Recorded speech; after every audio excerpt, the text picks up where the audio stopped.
So what we are sort of saying is, can we actually create a food system, in particular for protein, that is much more efficient in terms of resource utilization?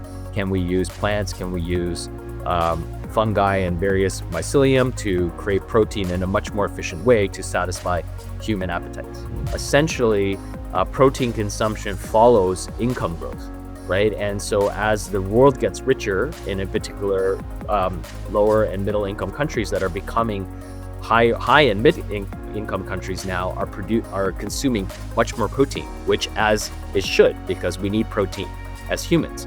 But as larger portions of the population require more protein, we are stretching the resources of the planet.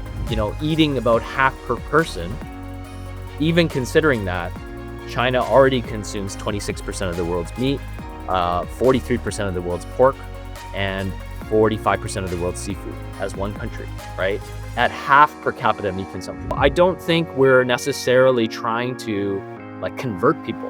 We're just trying to produce more options that are healthier and hopefully more sustainable for the planet, right? And I do believe that young people, because it's their future, are starting to think about that. Future Hacker. Life. Path. Future.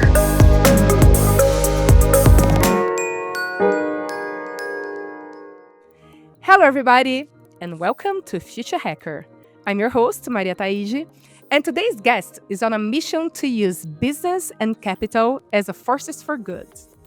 Albert Tseng has over 20 years of experience as an entrepreneur and business operator, and he's now focused on impact investing, tackling climate change, sustainability, and food security through innovative business solutions. His journey includes consulting for the United Nations, improving HIV healthcare efficiency in Africa, and biomedical engineering. But, when he discovered this massive environmental impact of the meat industry, he realized that this was a challenge that needed urgent attention. As the co-founder of Dao Foods, Albert is investing in alternative protein startups in China, helping build a new protein ecosystem that reduces reliance on industrialized meat. Hey, Albert, it's so great to have you with us today. How are you doing? Very good, Maria. Thanks for having me on the podcast. So first of all, just to make sure that I pronounce it right, is it Dao Foods or do you pronounce it differently? No, that's perfect. That's good. Okay, awesome. So, let's, as usually, start from the beginning. So looking at your career, you've consistently worked in social impact, from Africa to the UN and now in China. Which environment has been the most challenging in terms of making an impact? And are there any lessons learned or interesting stories you could share with us? Yeah, I think there's, anytime there's any sort of transformation or systems change, it's always very difficult, and they're all very unique. I would say that, there's many different approaches also to solving some of these systemic problems. You also have governments that are trying to solve issues for their citizens. You have the civil society and nonprofits that are trying to take a nonprofit approach. And then you also have business and capital that are trying to use the tools of business to try to solve some of these more difficult challenges. So it also depends on what lens and what capabilities you have in terms of trying to address these problems. I would say that they're all difficult, from working on health systems in Africa to trying to work on poverty alleviation through the UN. And now with food systems, I think food is very ingrained in culture. And anytime that you are dealing with cultural aspects and you're seeking some sort of change, it's very loaded, and obviously we want to move the world in a more sustainable direction, but you have to deal with the local context, and of course every country is different, every region is different, so we have to be mindful of not only the change we're making, but of the speed of change that we're making. So yeah, happy to go into many examples, but they're all difficult for sure. Yeah, and you know what? It makes a lot of sense to me.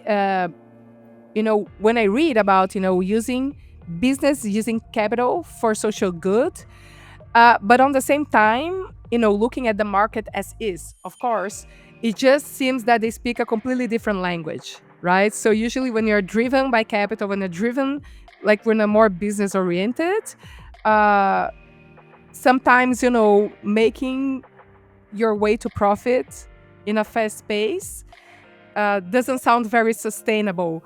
So how are you able to, mix both universe? Because when you talk about business, that's when you get easier access to capital, let's say, like rather than through governments or big organizations. But on the same time, you need to be able to have a balance, right, in having the results. So how do you work that? How do you work that?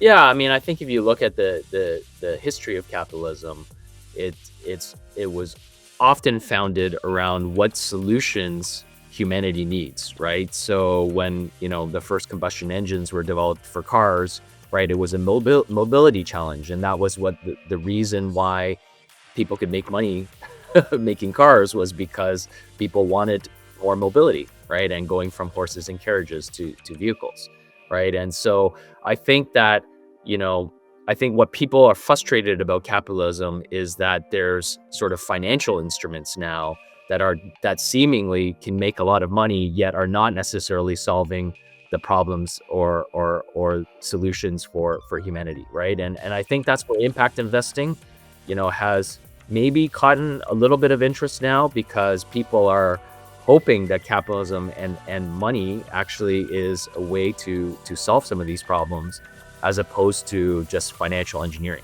right? And so I think that's what excites me about impact investing is what does society need, and the whole of society, not just the people who are well off, but also the people who are less fortunate, and how do we create a more sustainable and just society and a healthier planet for all of us. So that's what excites me about moving capital and business in this direction. Yeah. So do you think that there's the world is a little crazy right now, right? So it seems that we are going this direction, that we're just coming backwards or sometimes sideways. I don't know. Do you think that this actually is going to be a trend of businesses being able to actually focus on impact investments? Or do you think that is going to be this niche of people like yourself that are more driven by that, and then you see the value of that as important or maybe even a little higher than profit only? Well, I mean, I think it's hard to talk about this in generalities. So let me use a specific example of what we're working on with Dao Foods.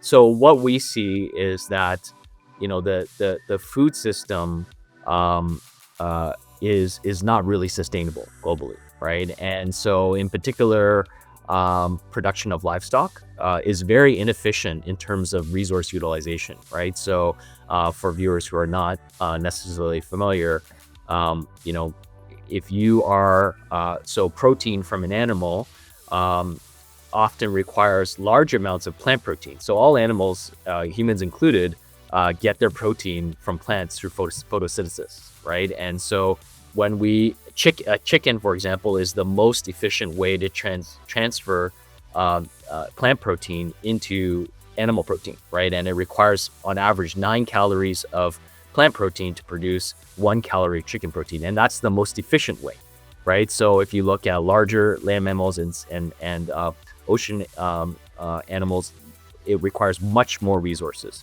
right? And so what we are sort of saying is, can we actually create a food system, in particular for protein, that is much more efficient in terms of resource utilization?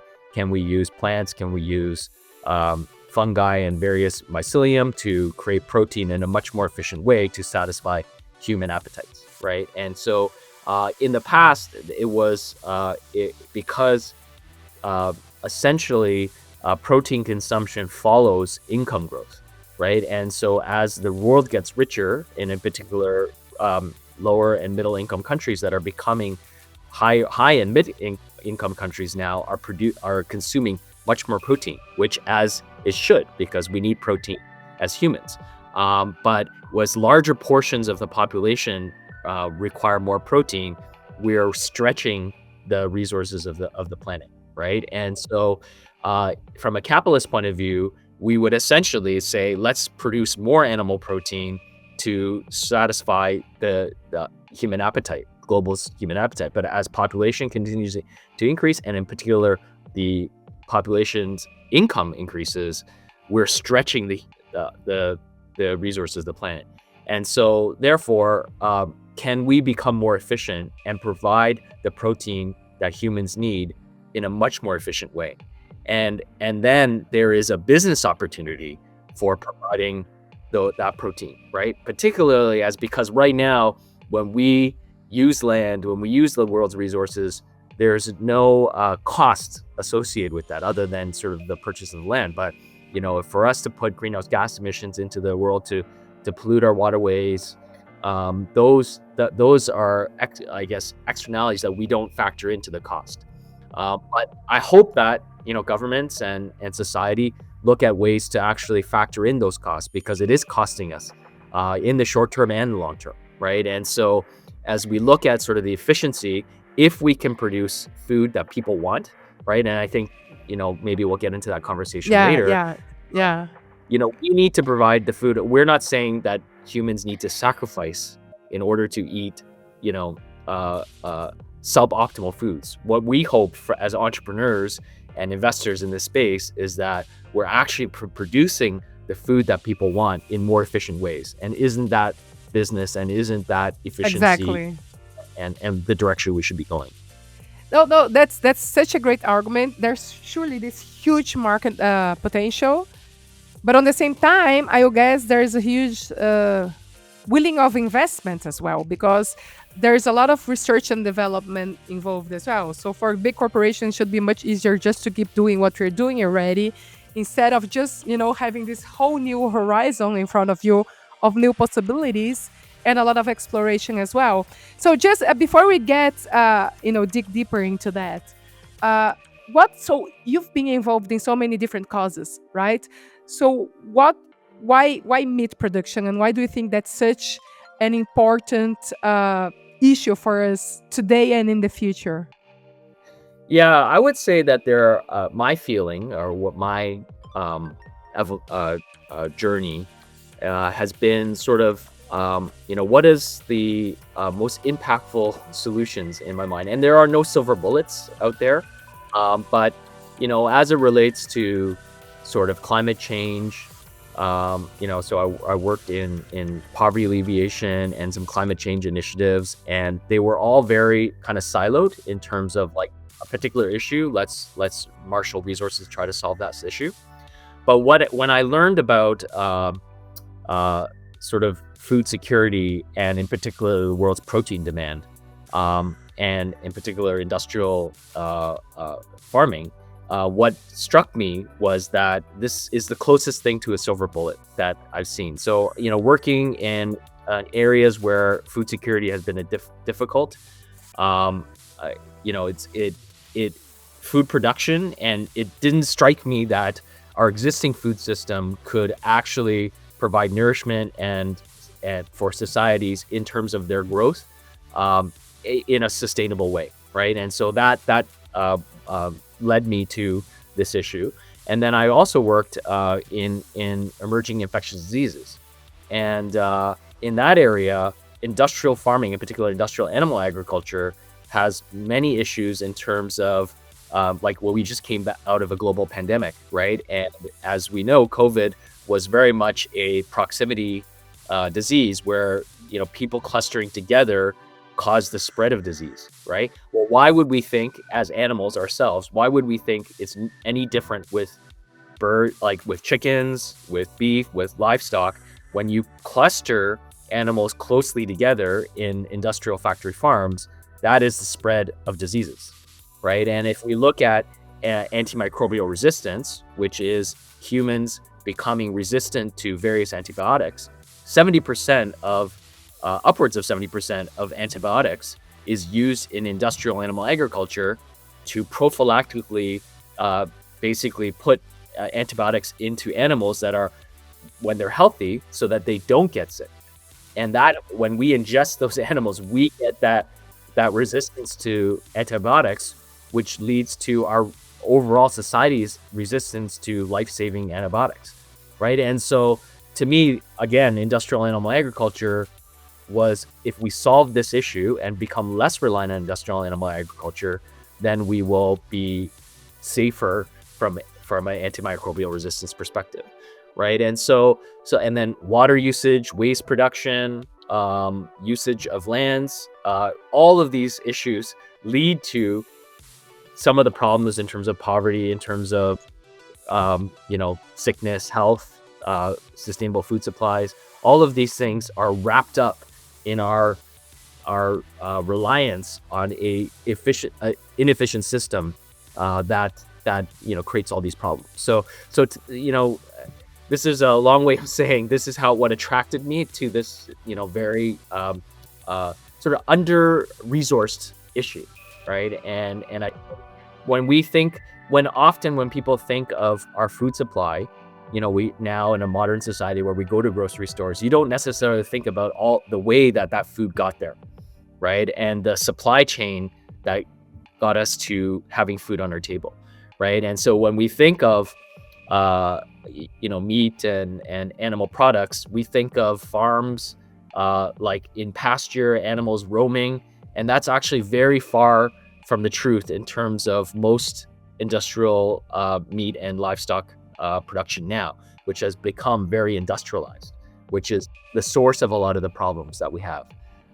So I mean, I think watching documentaries and reading more into it made me realize that this food system that we have is not really sustainable, particularly in countries that are rapidly growing in terms of their protein demand. Yeah, and I remember that you gave me some data that were quite impressive. If it's updated, let me know. That it said that China already consumes 25% of the world's meat, and that number is expected to keep growing naturally, right? Yes. And that's so. I really like your speech regarding why this cause, right? You're tackling poverty, health, nutrition, health hazards, climate as well, due to all the emissions and all the inefficiencies. And now, why China? So I see that you see there's a huge potential in there. I would imagine that the innovation environment must be also very supportive as well. Can we talk about that? Sure. Yeah. So coming back to the statistics, Yeah. and you got it right, Maria. So China. Let me just level set this, right? Yeah. Because China currently consumes about roughly half per capita meat consumption for every citizen, right? So essentially of the United States, so Okay. common to other Western countries, right? And so eating about half per person, even considering that, China already consumes 26% of the world's meat, 43% of the world's pork, and 45% of the world's seafood as one country, right? At half per capita meat consumption. So as the country, and before it used to be 1/6, now it's at half, right? And so and it's the history of the world, right? So as incomes rise, if you look at any Our World in Data, if you go to Our World in Data, you can map meat consumption for every country as incomes rise, right? And it's the history of the world. As income increases, we naturally want to consume more protein, and that has traditionally been animal protein, right? And so this is the issue: is that when this continues to rise, what resources do we have, right? And so this is driving global supply chains, right? So for example, if we look at soy production, so 70% of the world's soy production is used for animal feed, right? And in China, the northern plains of China's water tables are low, and so they can't grow the soy that they used to be able to grow. So where do they get the soy for animal protein, animal feed? And that is coming from the US and Brazil. So if you look at the imports of soy from Brazil and the US from China, it's skyrocketed over the last decades, right? And so this is causing a dependence on imports from other countries, right? And so, which is driving deforestation and a whole host of issues, right? And so our hope is that we can actually use soy instead to feed animals. Again, this factor is for chicken, as I mentioned earlier, is 9 times. Like you have to feed a chicken 9 grams of protein in order to create 1 gram of chicken protein, right? And so if we can get creative and use innovation, can we not create foods from plant protein directly that allows us to be more efficient and create these factor efficiencies? So I that's partly the reason why that we're focused on China, because there has been a lot of innovation globally in this space. I would still say that it's very nascent, but it's even more nascent in China. And when I think about the protein demand issue in the coming decades, with 1.4 billion people in China and rapidly increasing incomes, that's where the center of from our perspective, the center of the protein demand issue is, where at the same time, the amount of investment resources is very low relative to the scale of the problem that we see. So that's a long way of sort of answering your question of why do we choose China. Yeah, makes a lot of sense. And so I'm curious. So you guys are, have your portfolio of startups, right? How is, and of course you don't need to go deep into that, but how are you selecting, right? Because when you talk about protein-based alternative proteins, we have all sorts of researches around peas, and as I said, mycelium, like mushrooms, and so how are you diversifying your portfolio? How is the selection? And also, if you are a startup in China and you are already investigating this business, which stage do you have to be? Like, do you already have to have this market approval? Like, can we cover that? Sure. Yeah. So I would say that, when we started in 2018, 2019, I think that the global stage for future foods has been developing rapidly, right? And certainly had its ups and downs, right? And so at the very beginning in, say, 2018, 2019, what we started doing was essentially trying to convene the stakeholders in China to understand this issue and to just start the dialogue between governments, entrepreneurs, investors. And we have actually invited many people from outside of China, from the US and Europe and various parts of the world, to share their experiences globally. Because what we think is that we want to actually use global innovation for the advancement of China, which from a climate perspective, is important to all of us, right? So, as we all know, we have one atmosphere. We share one atmosphere as the world, right? And so, if the U.S. Emits greenhouse gases, or if China emits greenhouse gases, it affects us all, right? And so, we believe that we should be using global innovation for the development of China, which would be good for the world, right? And so, essentially, we've been inviting folks from around the world to say, like, China, here's what we've been doing. Obviously China needs China solutions, but let's share and innovate together for our global reduction of impact on the environment, right? And so at the beginning, there were very few entrepreneurs working in this space. And I would say, let me just say from a global perspective, currently we're probably in a downturn in terms of alternative proteins, right? Because investor confidence, maybe companies haven't been as successful, maybe even some of the products have not been, up to standard, right? And so therefore, we're in a down period. But my view is that doesn't negate the fact that there are these solutions that can be developed to provide a more sustainable food future for us. It's just that we're at an early stage, right? The development of R&D and the development of these technologies, when you look back, say 20 years ago, everybody would say EVs and solar panels were terrible, right? But that was 20 years ago. Now, we're at a completely different space, right? With solar and EVs, right? And so I think people often judge like sort of the future of a particular product segment based on the existing capabilities of the product. But that's actually unfair. It's just the history of the world and history of innovation is that things are going to get better, right? And so that's my view of it. So we're going to have up and downs in terms of the market, but I do believe that, when you look at, you mentioned mushrooms and mycelium in particular, and biomass and fermentation and biotechnology, these things have been successfully developed in pharmaceuticals and drugs and health sciences. It has not been really utilized for food yet. And I think that's where we're going to see a lot of development over the coming years. And to your point about China's sort of R&D capabilities, there's many scientists in China that are very capable.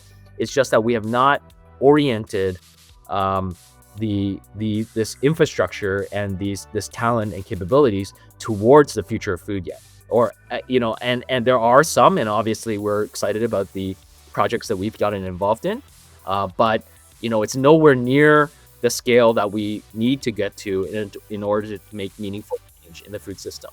So to answer your question, we have been investing very early stage in the companies that we feel are working on the very same types of solutions, whether it be plant-based proteins and novel proteins, fermentation, whether it's biomass fermentation or precision fermentation, even some cultivated proteins.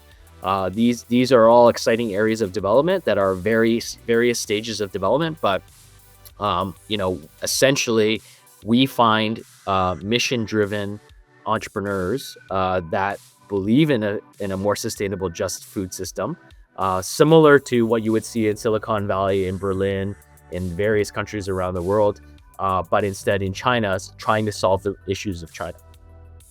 That's really great. And I was wondering, and just making a connection with a previous guest that I had. He's the UPenn director for machine biology. So he's using technology to search for antibiotics, right? And I was asking him, like, how long does it take? Because one thing is to use technology to find out, but until this time to get ready for people to start using that. And I'm just wondering the same with you, right? Because you guys are just literally, okay, you have also the natural side, like using the mushrooms and the peas, and that's nature, right? But you also have the lab-based, the fermentations and the processes. So how long does it take for you to you conceptualize, you test it, but from that to actually get approval to go to the shelf and for having people eating that and it to be safe for them? What's the roadmap here that we're talking about? I know that when it comes to medicine, which is completely different, right? The person is sick and it's different, but it's around like 10 years, even with all those technologies, right? How does it play when you're talking about food?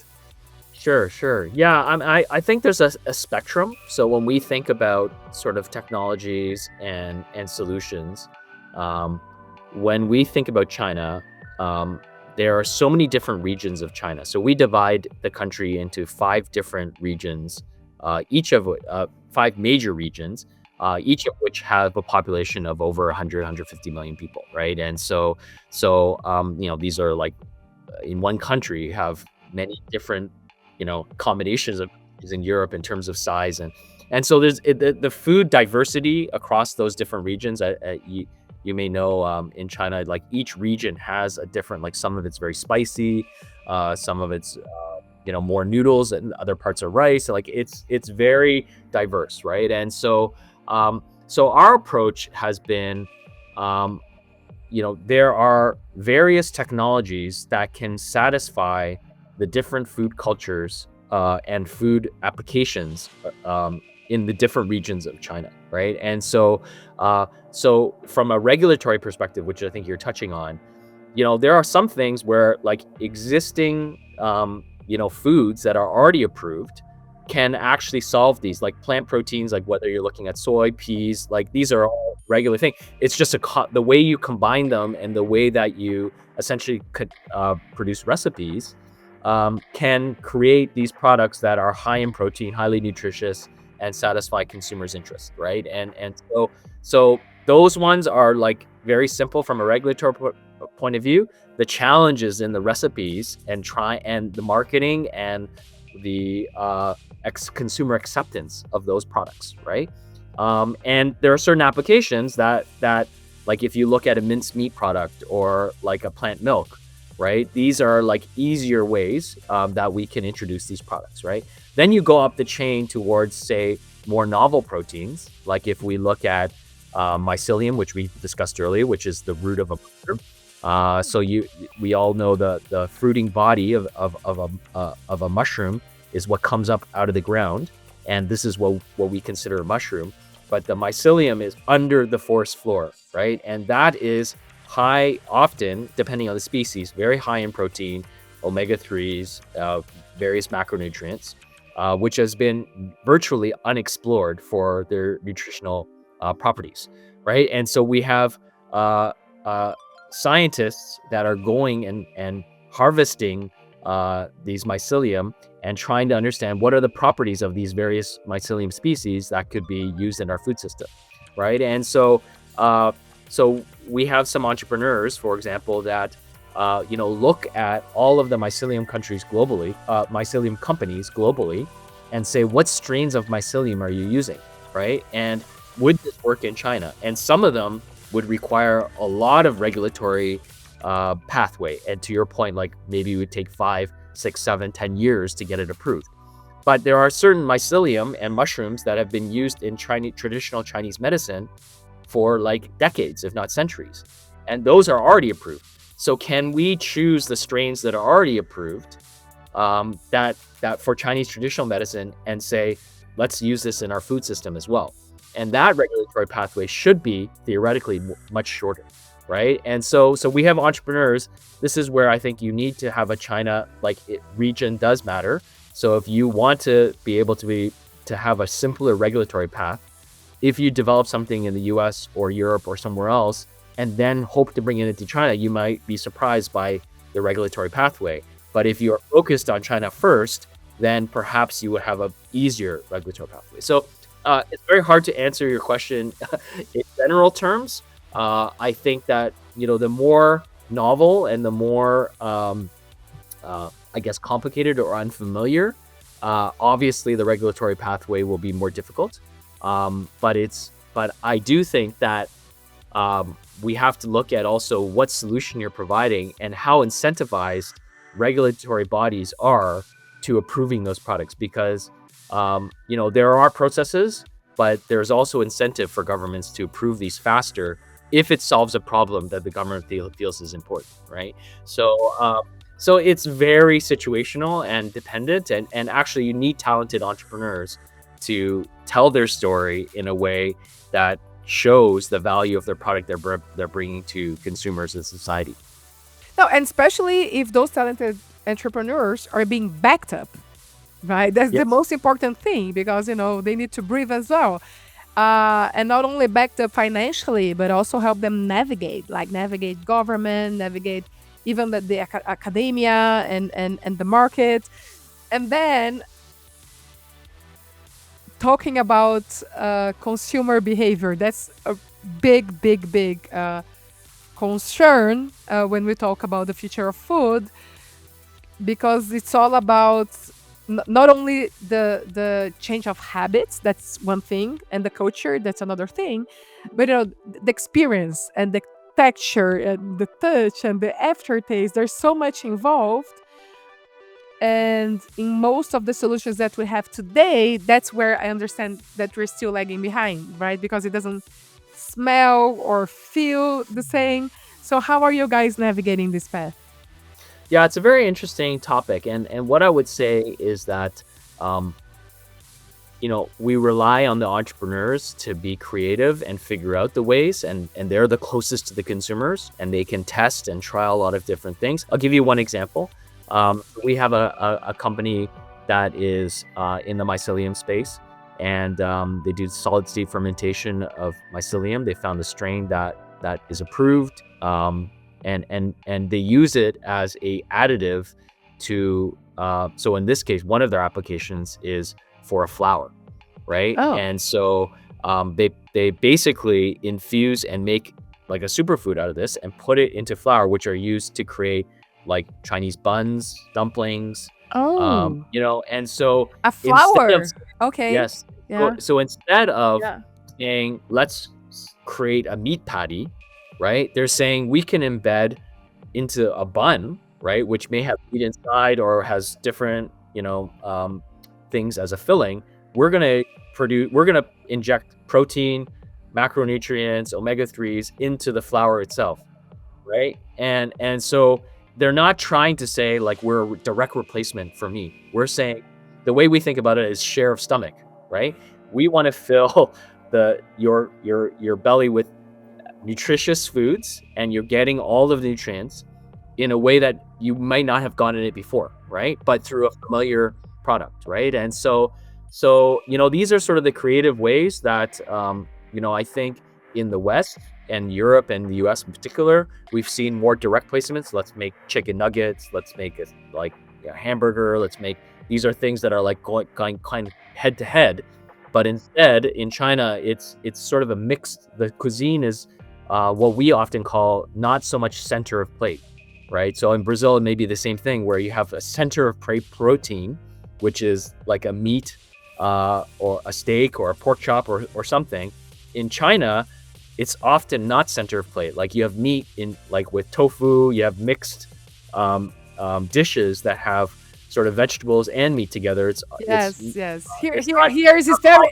It's similar. Like here's very. It's also very varied and also depends on the region. In the south, it's yes. more meat. In the north, it's more fish. So it depends also on the region as well. Sure. Yeah. And so I think Chinese entrepreneurs are saying, well, we can actually approach this from different angles, provide the nutrition, but also to provide like the tasty foods that people want in a different way, right? As opposed to necessarily creating direct replicas, right? And so that's where I think again, as one small organization, as an investment facilitator, an investment organization, we're depending on, right now we have 22 companies in our portfolio, 23 companies in our portfolio that are all doing different things, trying different experiments, trying different products. We are very excited about the different ways that our entrepreneurs are attacking this problem. So within your portfolio, you said that you began in 2018. 2018. Yeah, 2018. And is there any of the startups more, getting closer to getting in the market or for product market fit? Is there any example you can give us? Yeah. We have a company called Starfield, based out of Shenzhen, China. That was very their sort of superpower has been working and co-creating with major food chains across China. So they've worked with KFC, they've worked with Dicos, which is another sort of competitor to KFC. Haiti, like these are all big brands in China that have tens of thousands of outlets across China in different regions, and they've created like meatless, so similar to what we would see in North America or Europe, which are like meatless patties. They've also created like Chinese formats, right? Like breakfast proteins and like that go with congee and rice porridge and various different applications. And so they've been successful in entering a lot of those change and co-creating. And their philosophy is these chains with 10,000 plus outlets across the country, they really understand the voice of the customer, and therefore like they should partner with these types of their chefs and Starfield's chefs work together to say, what do we think would work, right? And so as a result, they've been able to reach across China. But it's still a very new concept. I would say that they're the only ones that have sort of gotten into these large chains and had the reach that they've had. And they've done, as a result of that, have raised significant sort of capital to kind of have the resources to do that. But yeah, this is a challenge, especially in this current climate where, again, the investment climate goes up and down, right? And so because of the news around Beyond Meat and Oatly, their stock prices going down, then investors are very fickle, right? So then that affects the venture capital markets as well. But for those of us who believe in this sector, we're looking long term, right? We believe the 10 to 20-year trajectory of sustainable foods, it's just a supply and demand curve. It's nothing actually to do with impact. Obviously, we believe in the impact of it, but really it's just resources. There's not enough resources to produce the demand that we're going to see in the coming decades. And so we need diversification, right? And you are seeing, Exactly. yeah, you see, I mean, we call it protein diversification, right? So, large meat companies are renaming their departments like the protein division, like, as opposed to sort of the meat division, right? Because they need to actually diversify and look forward to say, where is the protein going to come from, right? Yeah, so I have a couple of questions about that, right? So I was exactly getting to this point, how I see the future of this market as being diverse. I don't think it will ever be about, okay, so that's mushroom everybody, and then wow, everybody goes, and then it's going to be an issue about this monoculture of mushrooms, and I'm sure you're going to have a lot of it's going to be bad. Anything that is just one thing in a large scale is never going to be good, right? We have to make it regenerative somehow. But it's just like for me, it's similar as the energy sector. Like, it's not going to be solar everybody or wind everybody. Like, it's going to depend of your own resources or of where you are located, like what nature has to offer right there, and how you can structure, how you can integrate, how the whole supply chain is going to work. And it's probably going to be a combination, right, of fossil fuel and solar and a little bit of wind. And I see exactly like that. We're going to be learning how we can be extracting protein more efficiently and distributing. And then it's just going to be this puzzle. It's not just pork and eggs and meat and fish anymore, but we're going to have this whole, a lot of options, right? And having that said, how do you see the movement of the big players, right? Because usually there's this, mixed feelings of, I have to bet my money here because this is my cash cow, but still I have to get some investment out of that to be betting the small players and not cannibalizing my own business. When you look at the future, do you see still those big players just having everybody on the radar and making the bets and then eventually purchasing someone? Or do you think that it's not going to be the traditional market anymore, but those new corporations are just going to be a lot of M&As around there, but you have this new DNA of how to do business? Yeah, I think everything's changing rapidly. It's hard to say who's going to picking winners, right? I think that if we look at you mentioned energy, I'll use the other example, electric vehicles, right?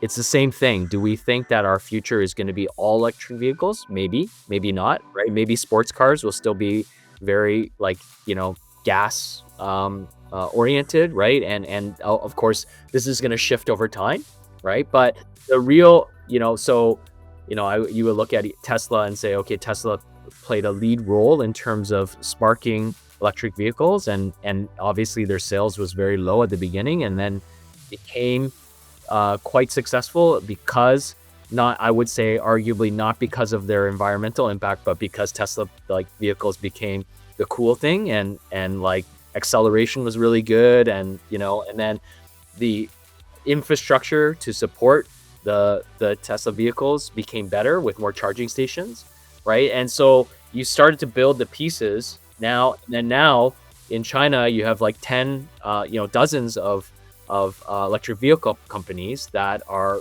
selling quite well, right? And so those cars become desirable, right? So from our perspective, we need to make these products desirable to consumers, right? Which in the food world is tasty, price competitive, and available, right? Readily available. And so whether that's the work of small entrepreneurs, I would say that I think innovation at the beginning is easier for smaller companies that don't have entrenched interests in the existing. I think there are definitely food companies, large food companies that have created sort of separate business units that have tried to do this, but the culture perhaps isn't as innovative, and they feel like they already have like a base business, and does that take priority? So there are these things. So I mean, I always think more, maybe because I'm biased towards early stage entrepreneurs. I think that the early stage entrepreneurs will get it to a certain stage. Then whether there's M&A and acquisition of these companies when they become successful, we'll see how it plays out, or whether these companies just continue to compete, right? But we can take lessons from whether it's electric vehicles or the energy sector, to see how things might play out. But our belief is that we need early stage entrepreneurs to catalyze the sector, to bring more resources to this environment. Yes, makes sense. So you mentioned your roadmap, let's say, of 10 to 20 years, like a couple of decades, right? And I know, no, we're not betting coins in here, but today, what's your vision when we talk about the next 2 decades? And like, how do you see this market share? Like, are we able to move a market share in just 2 decades, right? Or is it something that you see like? And also, I was going to ask you one thing, and then it just struck me that maybe that's not the way to go. I was going to ask you, like, what would be your 30-second pitch to the hardcore meat lovers? But I don't think we are talking about them here, right? We are just talking about this whole population of people that they do have this a balanced nutrition, and they do meat, they do everything, and there will be superfoods that will be out there that will allow them to better balance the diet. So this is not a pitch. This is not a run against the hardcore meat lovers. This is something different, right? Yeah, again, using the EV example, right? Someone who's like a monster truck fan. Exactly. may not be the first we're not person talking to them, yeah. And I would say so. I mean, our thesis for China is that you have 400 million millennials in China, right? And they are constantly seeking new foods, right? So we talk about traditional Chinese food, but the reality is that the food landscape in China, in particular big cities, is rapidly changing, right? So, I mean, everyone always uses the coffee example, right? China was not a coffee drinking country 20 years ago. And now you go to any city in China and there's a coffee shop on every block, right? And so somehow within that fairly long period, like, coffee became popular, and it's becoming more and more popular. And so every week, because of social media and all these live streaming and ways to purchase food and have it delivered very quickly to you in China, and these particularly large cities, means that there's constantly new innovations coming out. People are trying all sorts of different new things, right? So the food culture is rapidly changing, which for us is a great thing, because we need to be able to introduce these new foods. And to our earlier discussion, it's not necessarily saying like this is a meat replacement. It's just like a healthy food or a fun food that is like a snack food that has nutrition that you might be looking for, right? And there's different approaches, right? So I don't think we're necessarily trying to like convert people. We're just trying to produce more options that are healthier and hopefully more sustainable for the planet, right? And I do believe that young people, because it's their future, are starting to think about that, right? And so it may not be the primary purchase decision, right? When someone decides what they're going to eat for lunch, they're not thinking, oh, my greenhouse gas emission or like, impact on the environment. They want to eat something that tastes great and is fun, right? It's an emotional connection to the food. But if they do that and they realize that it's actually sustainable, right, then maybe they feel better about their food choice as well, right? And so the idea, I think, in like behavioral economic terms, is can we make the right thing and the sustainable thing the easy thing, right? If we make it the easy thing because it tastes great, it's price competitive, it's available, and by the way, it's great for the environment and great for you as a person, like that's the easy choice, right? And so I think it's up to the entrepreneurs to create these products that are exciting, right? That people want, and then people can also have this badge of like, I also did something good for the planet, right? So I don't think it's the primary choice, or the primary decision making, but I do believe that particularly young people are thinking about this. Yes, that's for sure. So let's end our conversation with the young people, right? So for the ones, when we talk about entrepreneurs, not necessarily they are going to be the young ones. By the way, it's just amazing to have very experienced entrepreneurs involved on projects as well. But what would be your advice, for people that are, either beginning they're interested in researching about, this future of foods and want to act somehow in this efficiency and new proteins or whatever it is that is going to improve our food system. Do you have any final advice that you could be giving them? Yeah, firstly, from our point of view, what we, because I think we're in a bifurcated world, and like, it's a scary world out there. Like people, like when they think of China, they, there's various different views, and like it's because there's not a lot of information sharing across, right? So what I would say is that I'm super excited, because I grew up in Canada, but I've gone back and forth to Asia like all my life. And like when I interact with an entrepreneur in the US or Europe, it's very similar to my interaction with Chinese entrepreneurs, particularly the mission-oriented ones who see a better, future, who want to innovate, who are excited about innovation and excited about, sort of bringing the world along in terms of these new technologies that they're developing, right? So very little different, like human spirit, human ingenuity is like ubiquitous across all countries, right? Politics aside, right? We tend to always get mixed up in the politics of the day, but in the reality, there are good entrepreneurs, good people that are trying to do good things for the world everywhere, right? So I would say that's my excitement around things. To your question, there are many resources now in a sustainable food and future food movement, particularly for alternative proteins. There's an organization called the Good Food Institute, and they're a global organization that publishes a ton of materials about the various aspects of alternative protein and sustainable foods, including like sort of entrepreneurial guidebooks and that sort of thing. We've translated some of that into Chinese for the Chinese audience. There are many different resources out there. Happy to respond to any sort of request from information from any of your listeners. We're obviously focused on China, but I'm very supportive of the global movement because we need to have these solutions everywhere. So that I would just say that there's plenty of resources out there, and young people are very resourceful. So go out and find those. GFI is a good place to start, but obviously people like me and investors, entrepreneurs are generally very welcome to like answer questions from because we're a burgeoning field. Like we need to bring more people. Like I want to see thousands of people come into this industry because we need to move the food system faster towards in the direction that we want it to go.